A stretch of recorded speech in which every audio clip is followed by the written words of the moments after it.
want to welcome you to the Community Thanksgiving service from the Ocean Reef Club. As you can see, I'm standing in the lobby of Carey's Fort, and normally our Community Thanksgiving service would take place here. It would be filled with a couple hundred chairs and people. But of course, because of the COVID-19 crisis, we're unable to gather in person. But so glad that we can bring you this Community Thanksgiving service online. We hope that you enjoy the next half hour or so as we celebrate Thanksgiving together. Good afternoon, and thank you, Dr. Reverend Henley, for this opportunity to join and participate in this year's Thanksgiving celebration. Much has changed since we were here a year ago, but even with all of the changes that we face every day, we realize how important it is to take the time to reflect on how much we have to give thanks for. This Thanksgiving celebration is such a wonderful break from our usual routines. I would like to take this time to express my gratitude and appreciation to this community, all of our members for their welcome and for their support over the past year, especially over the past 6 months. I also feel blessed to be surrounded by such a passionate and loyal group of caring associates. Lastly, I am grateful for my family, my wife Sarah and my son Luca, who make each and every day even more rewarding and special. And now George Washington's Thanksgiving Proclamation. Now therefore I do recommend and assign Thursday, the 26th day of November, next to be devoted by the people of these states to the service of that great and glorious being, who is the beneficent author of all the good that was, that is, or that will be. That we may then all unite in rendering unto him our sincere and humble thanks for his kind care and protection of the people of this country previous to their becoming a nation, for the signal and manifold mercies and the favorable interpositions of his providence, which we experienced in the course and conclusion of the late war, for the great degree of tranquility, union, and plenty which we have since enjoyed, for the peaceable and rational manner in which we have been enabled to establish constitutions of government for our safety and happiness, and particularly the national one now lately instituted, for the civil and religious liberty with which we are blessed, and the means we have of acquiring and diffusing useful knowledge, and in general for all the great and various favors which he hath been pleased to confer upon us. President George Washington, October 3rd, 1789.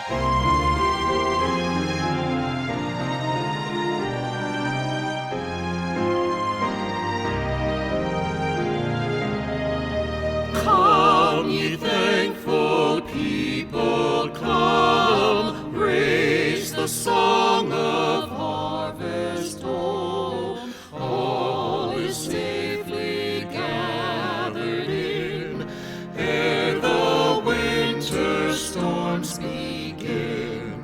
God our Maker doth provide for our wants to be supplied. Come to God's own temple, come, praise the song of harvest home.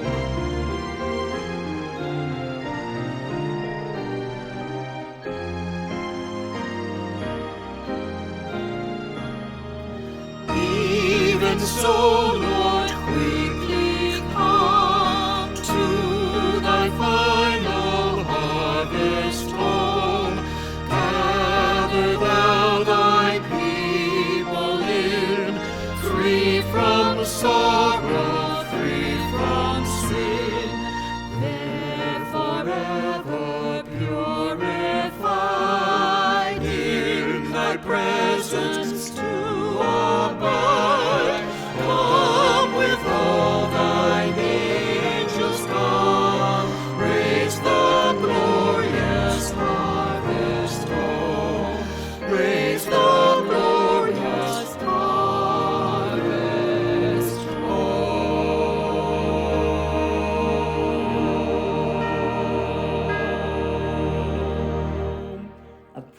of thanksgiving. Give thanks to the Lord who is good.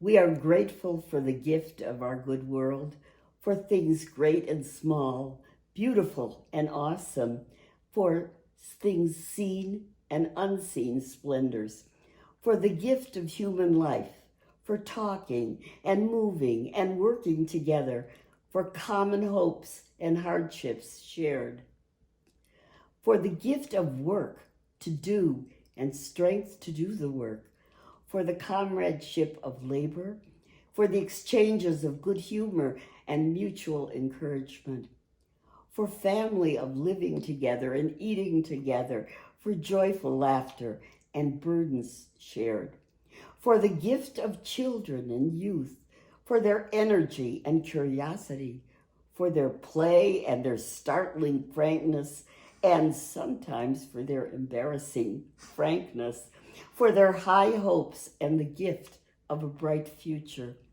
for the gift of growing up and growing old, for wisdom deepened by experience, for rest and for leisure, and for time made precious as it is passing, for your help in times of trouble, doubt, or sorrow, and for healing our lives, for preserving us from danger, for the Ocean Reef community in which we belong and live out our lives together. We praise and thank you, eternal God, for all your goodness to us. We give thanks to the Lord who is good. God's love is everlasting.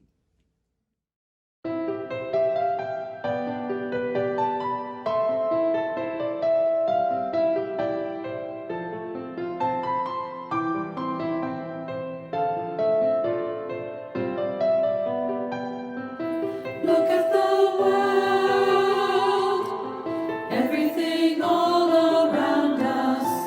Look at the world and marvel every day.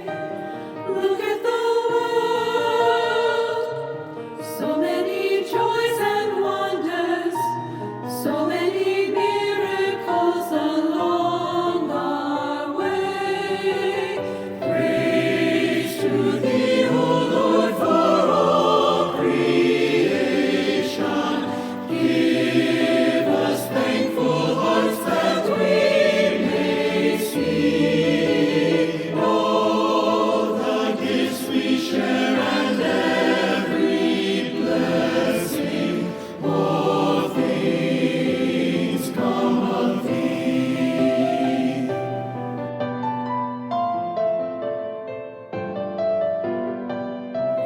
Look at the earth, bringing forth fruit and flower. Look at the sky, the sunshine and the rain. Look at the hills, look at the trees and mountains, valley and flowing river, field and plain. Praise to thee, O Lord, for all creation. Give us thankful hearts that we may see all the gifts we share and every blessing. All things come of thee.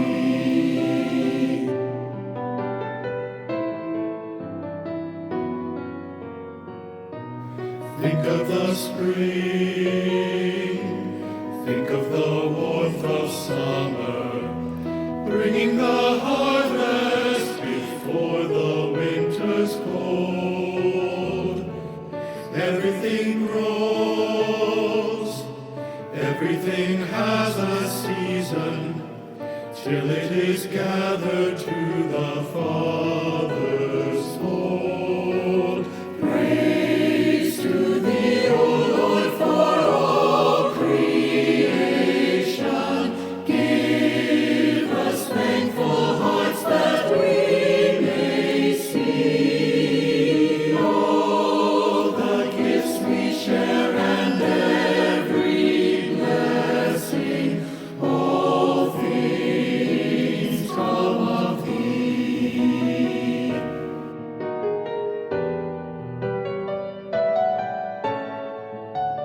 every good gift, all that we need and cherish, comes from the Lord in token of His love. We are His hands, stewards of all His bounty. His is the earth and His the heavens above. Praise to Thee, O Lord, for all creation. Give us thankful hearts that we may see all the gifts we share and every blessing. All things come of Thee. All things come of Thee.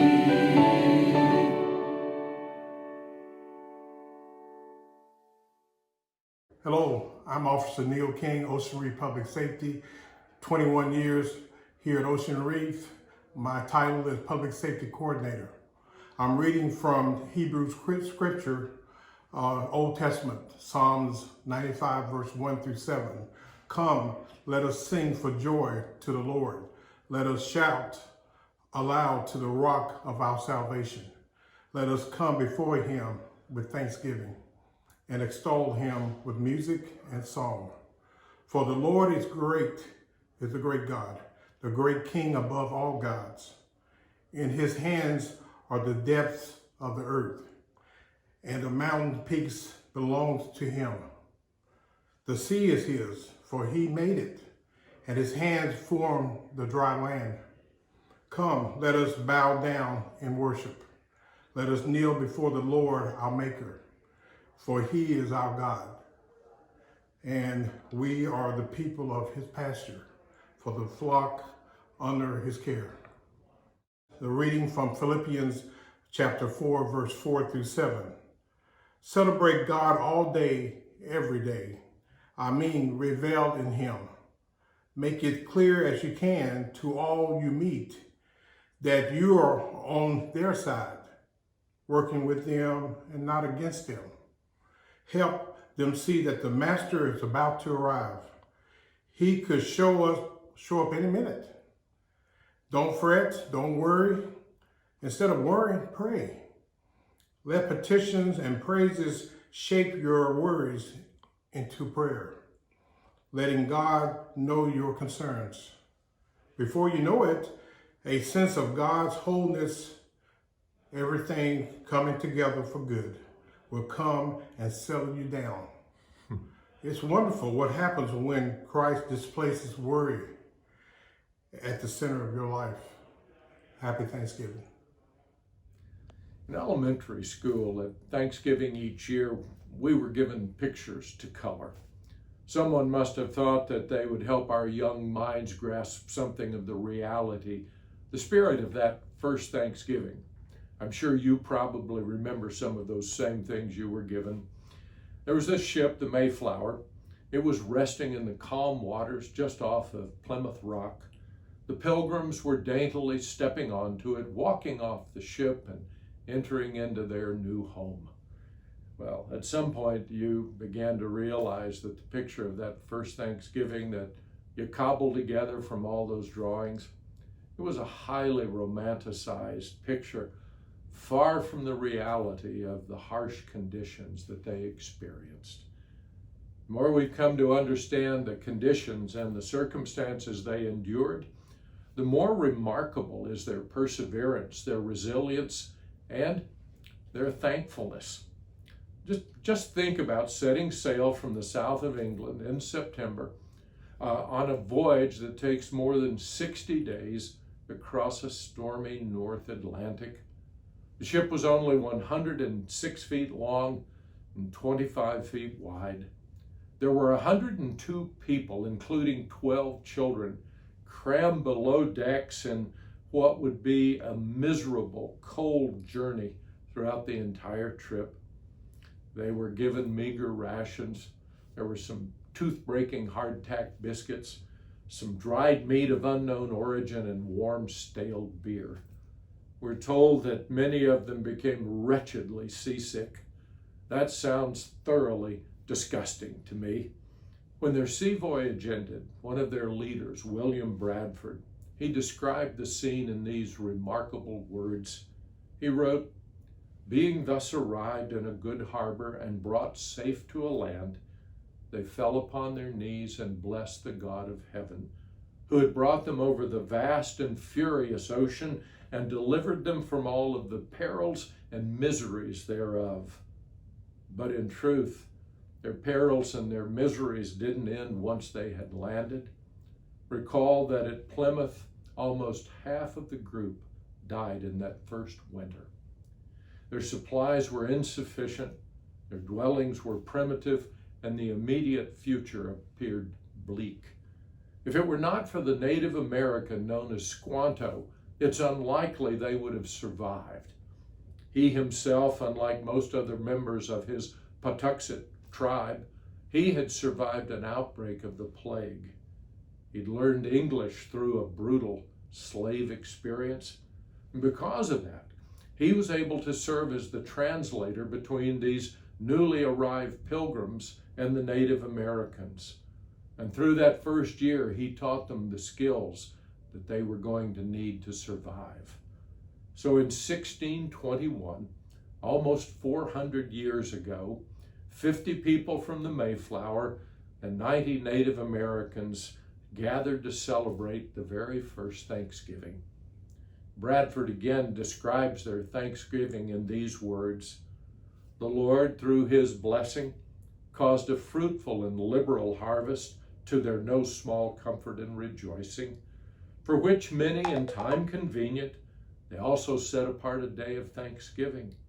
But this time harvest was come, and instead of famine, now God gave them plenty, for which they blessed God." That reality is far removed from those pictures that we all colored in elementary school. Reflecting on what we know, I find myself asking questions about the kind of people that they were, and questions about myself. How was it that Squanto, having survived an embittering experience, a slave experience, rather than being angry and hostile, could act toward these newly arrived pilgrims with such graciousness and generosity? When you consider what these pilgrims endured from the perspective of our comfortable lives, the most surprising thing about them is that in spite of all of the hardships they endured and the losses that they experienced, their lives were continually full of expressions of thanks to God. It was the fact of their gratitude, their thanksgiving, that remains the roots of our national holiday that we celebrate each and every year. If they had let those outward conditions they faced and the harsh circumstances define who they were, we'd be celebrating a national misery and loss day every November. So as we approach Thanksgiving this year, let me ask you to think about this question. I'd like you to imagine your life like a jar. Now, think about how you and I respond to the challenges that we are facing in our lives, in our personal circumstances, and in the conflicted environment in our country. If our responses, yours or mine, were captured in that imaginary jar, what would it be full of? Would it be full of fear because of the uncertainties of the COVID-19 virus? Would it be anger, like the anger that's exploded in this election season? Would it be resentment toward those who don't agree with your political views? Would it be full of anxiety, uncertainty about the future? Well, all of these responses are very understandable and human. But think about this. If that's what our lives are full of, then what's bottled up in the jar of our soul, it can become toxic and color every part of our lives. Just think about the damage that does to us physically, emotionally, and spiritually. And if what's inside us spills out on our friends, our co-workers, our family, rather than experiencing the love that we desire and the joy that we long for, what's in that jar, our soul, it can poison the relationships and spoil the experience for every one of us. And all we're left with is a jar full of regret. All this reminds me of Israel's great king, his poet King David. His poems, we call them Psalms. They captured his raw human experience with just ruthless honesty. He writes, "Lord, I am in distress. My eyes grow weak with sorrow, my soul and my body with grief. My life is consumed with anguish and my years by groaning. My strength fails because of my affliction and my bones grow weak." Well, this reminds us that it does no good to pretend that we're not facing hard things. And it doesn't work to clamp the lid down tight on that jar as a way of coping. We really do have to own the reality of what we're facing without allowing it to determine how we respond. If that's what you might be facing right now, you may be asking the question, Bob, is there really an answer to this human predicament? And I want to answer emphatically, yes, there really is. It's making the choice to displace whatever's in that jar that might be toxic with gratitude and thanksgiving. Isn't that what the example of the pilgrims teach us? Their thanksgiving was born of their trust in the love and the goodness of the living God. Here's how the poet King David dealt with the distress that he wrote about in the early part of the poem. This comes from the end of the poem. He now turns to God with a thankful heart, expressing his trust, and says, "But I trust in you, Lord. I say you are my God. My times are in your hands." In the same way that a thankful attitude was the key to the perseverance, the resilience, and the achievements of our pilgrim forebears whose circumstances were filled with hardship, that same experience can be yours and mine today. And being thankful does not mean living in an unrealistic, romanticized world. And it doesn't mean denying the reality of the hard things that we may be facing. But it does mean replacing what's in the jar of our soul that's harming us with what can help and make us stronger. And that is gratitude and thanksgiving to the living God. Officer King read earlier this scripture. It said, "Don't fret or worry. Instead of worrying, pray. Let petitions and praises shape your worries into prayer, letting God know your concerns. Before you know it, a sense of God's wholeness, everything coming together for good, it'll come and settle you down. It's wonderful what happens when your faith in God displaces worry at the center of your life." Let me close by encouraging you on this Thanksgiving to make the choice toward taking that first step of letting an attitude of thanks replace whatever there might be in the jar of your life that's robbing you, that's toxic. Start making a habit of replacing it with the habit of giving thanks and being grateful. I've found, as have many others, that when we do, even in the hardest of times, that sense of God's wholeness with everything coming together for good, it really does settle you down. Happy Thanksgiving.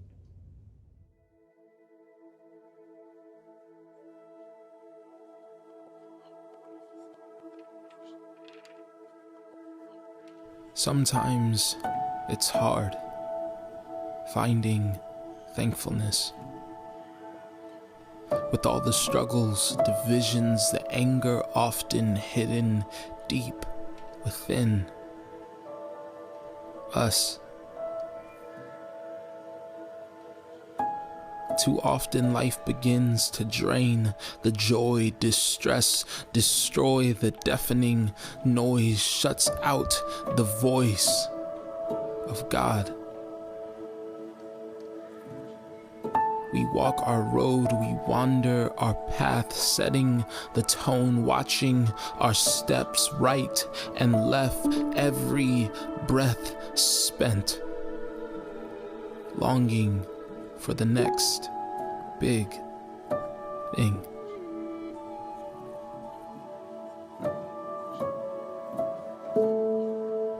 But what if we could give thanks in the little things? The small victories, the tiniest dreams that seem to feed our soul. The moments where the promise of God to never leave or move on, to care and to love becomes undeniable.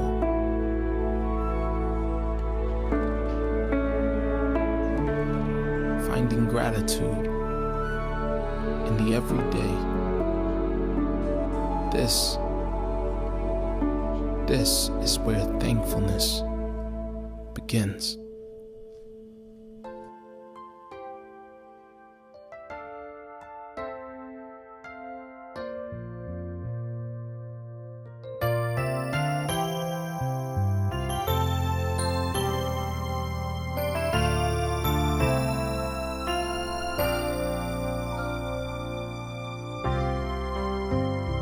Give thanks with a grateful heart. Give thanks to the Holy One. Give thanks because He's given Jesus Christ, His Son. Give thanks with a grateful heart. Give thanks to the Holy One. Give thanks because He's given Jesus Christ, His Son. And now let the weak say, I am strong. Let the poor say, I am rich, because of what the Lord has done for us. Give thanks with a grateful heart. Give thanks to the Holy One. Give thanks because He's given Jesus Christ, His Son. Give thanks with a grateful heart. Give thanks to the Holy One. Give thanks because He's given Jesus Christ, His Son. And now let the weak say, I am strong. Let the poor say, I am rich, because of what the Lord has done for us. And now let the weak say, I am strong. Let the poor say, I am rich, because of what the Lord has done for us. Give thanks.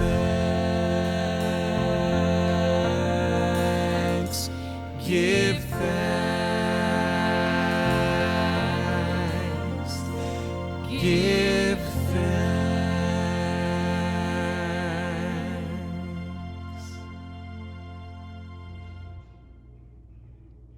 Thank you for joining us for the Community Thanksgiving service.